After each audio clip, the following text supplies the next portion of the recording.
Good morning, everyone. Hi.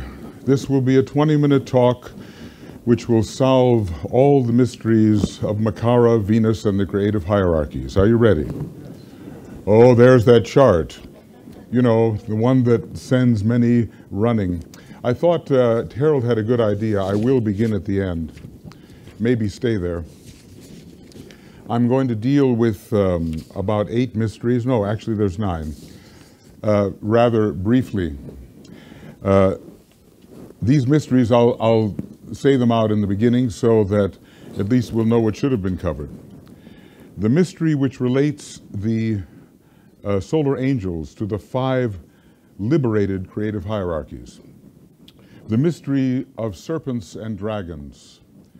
The mystery of the spiritual status of the solar angels and their position upon the cosmic planes. Then coming down to earth, the mystery of redemption, the mystery of sacrifice, the mystery of God immanent, the mystery of good and evil, the mystery of infusion, and the mystery of love. 20 minutes. Okay, here goes. A friend came to me yesterday and said, you know, listening to you talk is like riding a roller coaster. So I have to agree. I woke up this morning with every intention of being absolutely simple and then got involved in the mystery of the solar angels. So here goes. I suppose the most important thing really, coming from the 6th rule for disciples and initiates is the following line. Let the group know the vivid, flaming, drenching life which floods the 4th when the 5th is known. It's all about straight experience of the 5th creative hierarchy. We have to know and feel what they do, and all of this other stuff is nice to know, but later when we are Dhyani Buddhas, we'll know more. I'm going to do a lot of essentializing here. Let's deal with the, meaning I have 11 pages here and about 3 pages worth of time. The major mystery here, the mystery of the relation of the 5 to the 5. And the particular 5 that we're dealing with here are these 5 liberated or almost liberated groups of monads that we call creative hierarchies. Hierarchy the 5th creative hierarchy is, as we know from the study of the secret doctrine, a most mysterious one. This mystery is incident upon the retention, the relation of the 5th hierarchy to the 5 liberated groups. And these are the 5 liberated groups of monads, and they're also called on the side of it all the 5 Kumaras. Well, Kumaras are great beings. There are intra-planetary Kumaras, and there are the planetary logoi themselves, which are often called Kumaras. So I'm not exactly sure which are meant here. I kind of hope and think it's the intra-planetary Kumaras, the ones that are still within our planet and not the planetary logoi themselves. This relation in connection with our particular planet, which is not a sacred planet, can be somewhat understood if the history of the Buddha and his work is contemplated, and this is hinted at in the secret doctrine. I suppose it's because the Buddha somehow represented for us something of the cosmic mental plane, which is just like way beyond belief, but when he was enlightened at the 6th degree, he had a touch of the cosmic mental plane, and that's where the solar angels really come from in a sense. So let's take a look at the table of creative hierarchies and see what Master DK may be talking about. I think the numbers will tell the story. We have a very important number here. This is an almost liberated creative hierarchy said to be veiling the Christ. It's number 5, and it has a direct relation to the 5th creative hierarchy over here, which is the hierarchy of solar angels. Most mysterious because you kind of wonder what they're doing way down there. That's far too low for their real status. So we're going to have to see what is the mystery. So I'm going to just kind of pass a little bit on this relation of the 5 to the 5. This 5th creative hierarchy, which is ruled by Venus, somehow summarizes the influence of all of these 5 liberated or almost liberated hierarchies, just in the same way that Neptune, which is the planet of the Cancerian hierarchy here, which is almost liberated, but is not on the cosmic astral plane yet. It's still on the cosmic physical plane, the highest level, just the way that 5 is related to the solar angels which are ruled by Venus. You know the story between Neptune and Venus? Neptune is considered to be the higher octave of Venus. And so the two hierarchies with which they are connected have two planets which are intimately related and probably both have second-ray spirits or monads. I know this, look, I think all we want to do with this all is just kind of appreciate the depth of this mystery. If I do nothing else but convey to you how really confusing this is, I will have done my job. Okay, there is the mystery number 2 here, the mystery of dragons and serpents. Serpents are not yet dragons, but one day they will be. And for many reasons, we can equate the solar angels with serpents. My wife, Tuya, is always telling me about the serpentine nature of the solar angels, these flame-like beings, and I have to agree with that. And we human beings who one day hope to become wise as serpents are really reflecting the fiery serpentine nature of the solar angels. Now, this is a little bit of math. It takes many serpents to make a dragon, okay?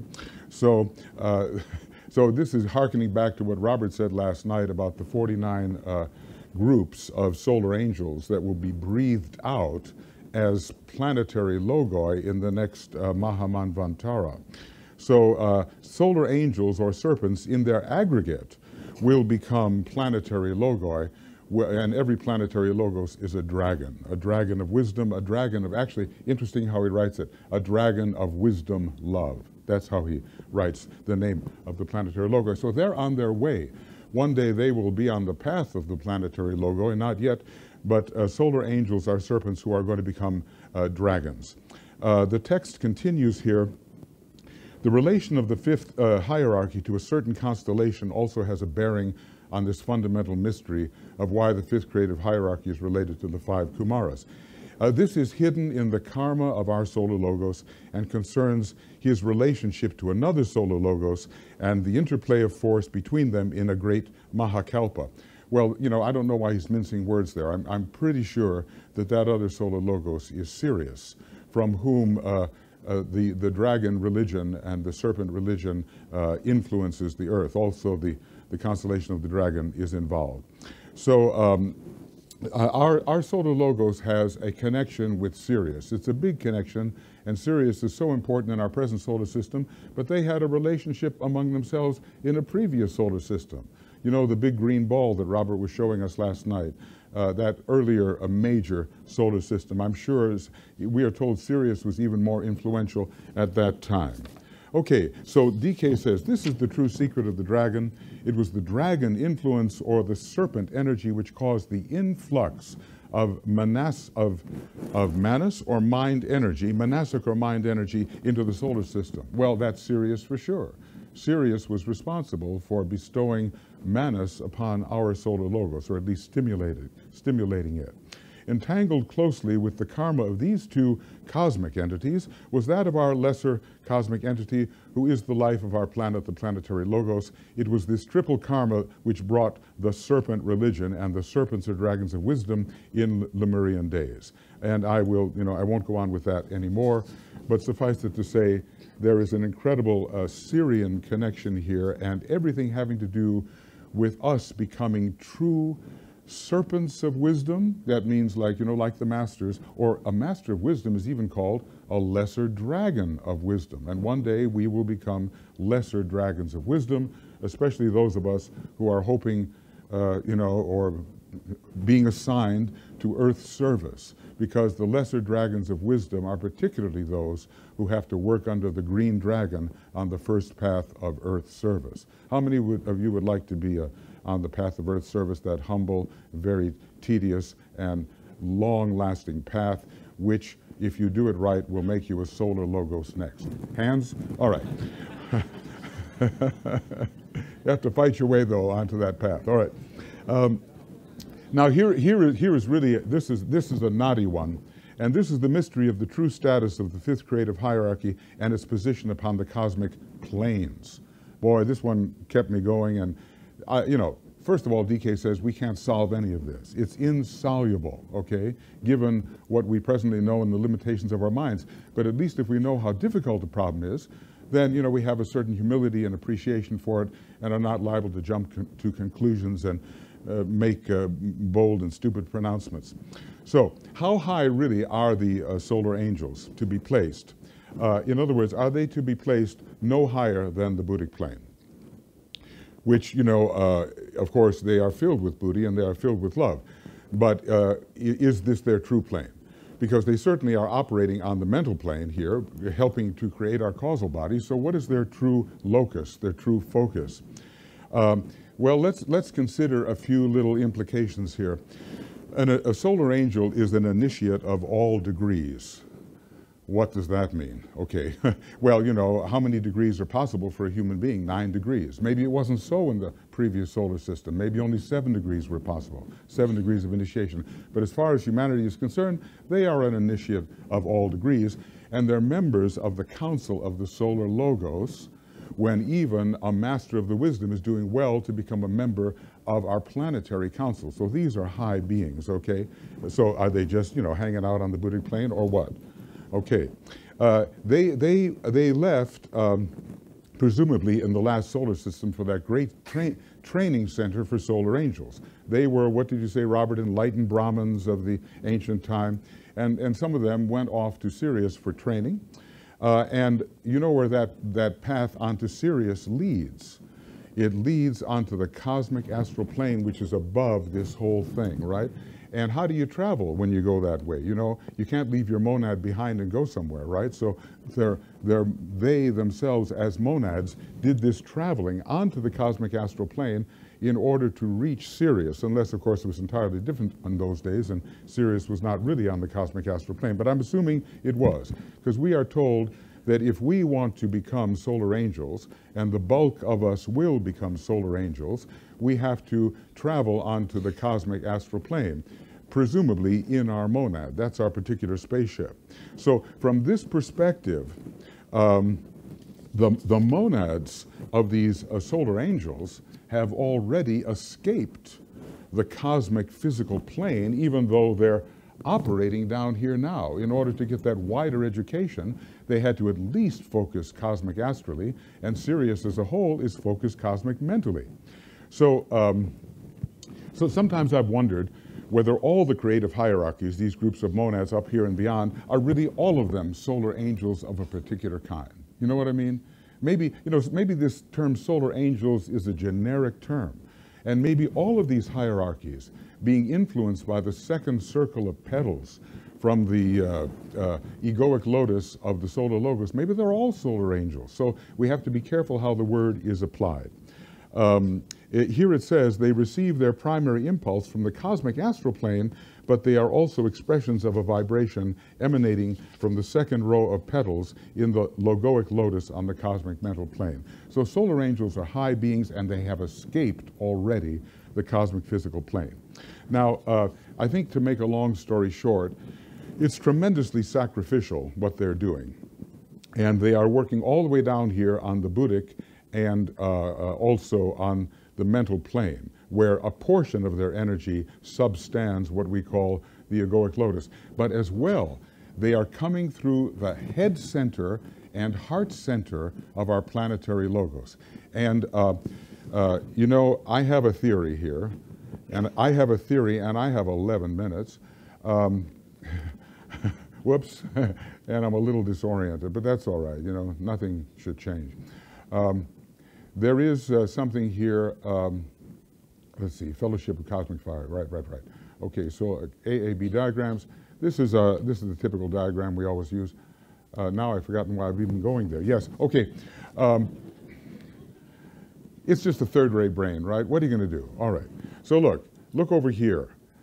A very interesting hint, and thank you, Keith, for this chart, okay?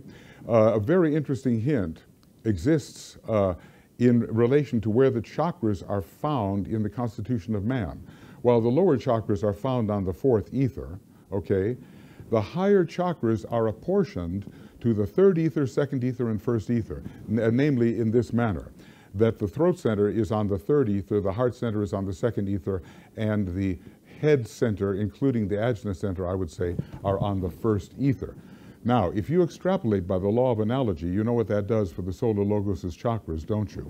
What's going to happen is that his head center is going to be found on the logoic plane, and his heart center is going to be found on the monadic plane. And these solar angels, while they did not come from those areas, are focused within the head center and heart center of the solar logos, and from thence descend and do their work. So they are focused very high. In other words, they have a whole map that they have descended from, and it's not just the Buddhic plane, okay? Even for man, it's not the Buddhic plane. So now I want to make a point, at last, and that's that the spirit nature of the solar angels is not even on the cosmic physical plane. That's what I want to say. Even the man as a spirit or as a monad is focused right here on the cosmic physical plane on the second level, and when we finally do the prodigal son bit and come all the way home, we're going to come back to the monadic plane until we're liberated later onto the logoic. But the solar angelic monads are up there on the cosmic astral plane, along with the monads of many other hierarchies. So there's no reason why there should not be a monadic level on the cosmic astral plane, and there is. And that's where I think the solar angels are now focused as well as others. So they're coming down a huge distance in order to help us. That's my thesis. Well, I got a bunch of stuff here, okay. Oh, well, there's really some interesting stuff here. I think I've just more or less summarized it for you, and later I'll kick myself for missing all these interesting points. Okay. Yeah, okay. There's such a connection between the fifth creative hierarchy, which is almost liberated, and the solar angels. And I kind of pointed to that earlier.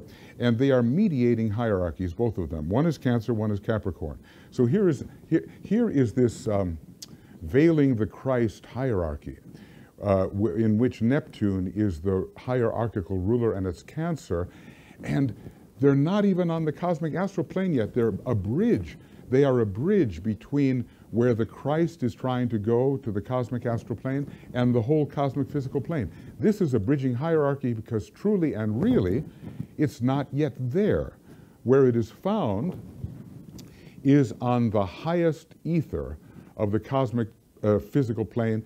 In other words, that Cancer hierarchy is still stuck on our highest ether, and it's ruled by Neptune. This is so interesting because the divine flames, who are also related to the solar angels because they're so Leo and so number 5, are also ruled by Neptune, and they are the true ones who are focused on the logoic plane. So we've got two creative hierarchies focused on the very highest plane where Shambhala is found. And this is, and they both have a very powerful Neptune, and the solar angels are related to both of them. So there's an aspect of the solar angels which is focused right up there at the top. And yet, just like man, they are both working on the Buddhic plane. Man's destiny is to become a truly functioning monad, expressing Buddhically on the Buddhic plane, and the solar angels have descended so low into Buddhi as to help him do that, and have descended even lower than that into the mental plane, and are in a way acting out the role of crocodiles as well as great saviors. And I'll get into that with the mystery of good and evil. Okay, so that's my terrible summary of that point. Now, the next mystery is the mystery of redemption. It is related to the moon chain failure and our planetary logos' special need for solar angels. You know, a lot of us were on the moon chain in those old days, and I think the planetary logos kind of went mad at that time. Something happened. He let the beast out of the bag too fast, and chaos came. And that chaos has been brought over into our particular planetary chain, and we're still fighting the lunar influence. It's really rough. But the redemption was necessary and is necessary.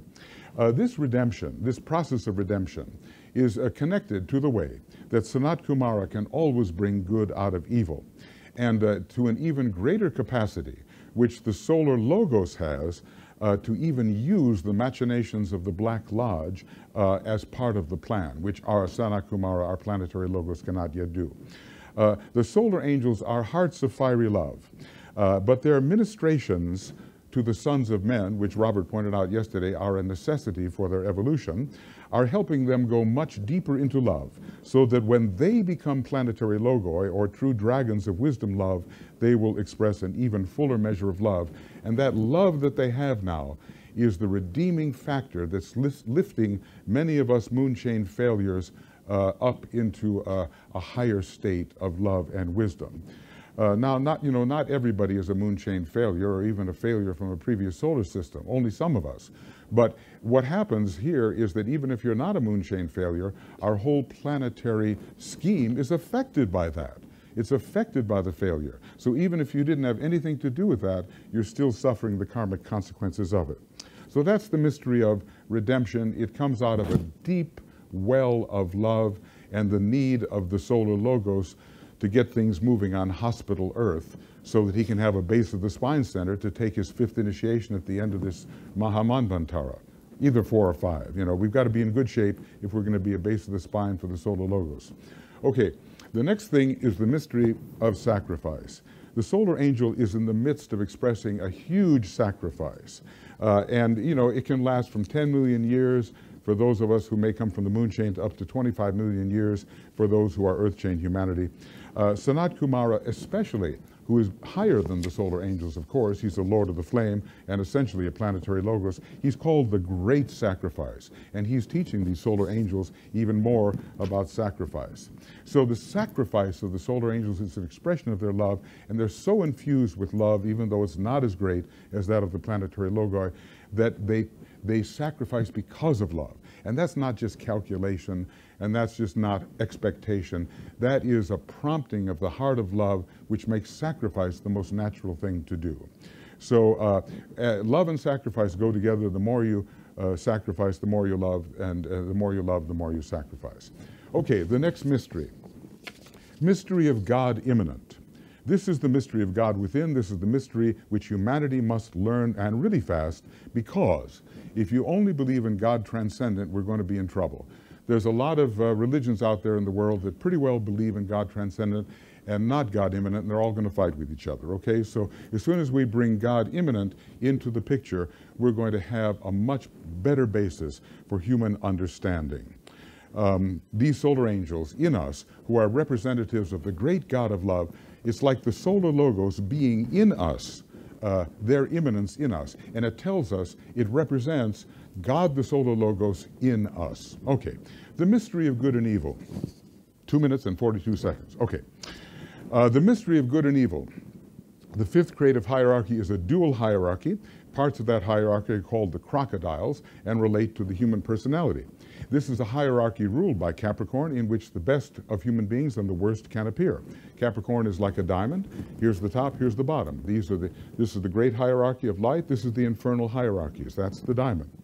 Okay, so part of the solar angelic hierarchy is characterized by the upward pointing star of Venus and part by the downward pointing star. And what I really think happened is, back in the previous solar system, there were advanced individuals. Some of them became solar angels. Some of them went on and became members of the Black Lodge when they could have perhaps become solar angels. Others were just failures and just kept going. So I think there were 3 things that happened in that previous solar system. And because the hierarchy is split, the lower part of it is related to that tendency of the personality to drive energies down, and it's manipulated by the Black Lodge and the Lords of Form. The higher part of the hierarchy that we usually call the Agnishvatas is related to Venus and to the upward pointing star. Okay, next, the mystery of God immanent. Well, okay, I just did that, didn't I? That was good and evil. Okay, good and evil's done. All right. Finally, the mystery of being consciousness infusion. And that's an amazing thing, you know, like I've been saying, a being within a being, a consciousness within a consciousness. We can think of consciousness as a fluid, all-pervading sentiency or sensitivity to contact and touch. Consciousness is fluid, it can slip in and out, it pervades all. And how can you have a consciousness within your consciousness and a being within your being? Well, you can. And we really have to ponder this carefully. By the presence of the consciousness of the solar angels within us, our limited consciousness can be transformed into a greater consciousness. Our limited point of tension can be temporarily raised to a higher point of tension and gradually permanently raised to a higher point of tension, which reveals much more than we can presently sense. So the Master can do this. You become an outpost of the Master's consciousness. Suddenly you feel, I know more than I knew. Then the consciousness withdrawn, you know what you knew before. But eventually it can become quite high. So we're seeing more, we're registering more, we can heighten ourselves, and all because the solar angels are actually in us. We don't need the priests, we don't need the intermediaries. We've got these members of the council within the sun right inside our own being, as some of the illustrations showed yesterday. I've got 5, 4, 3, 2, and that's it. Okay.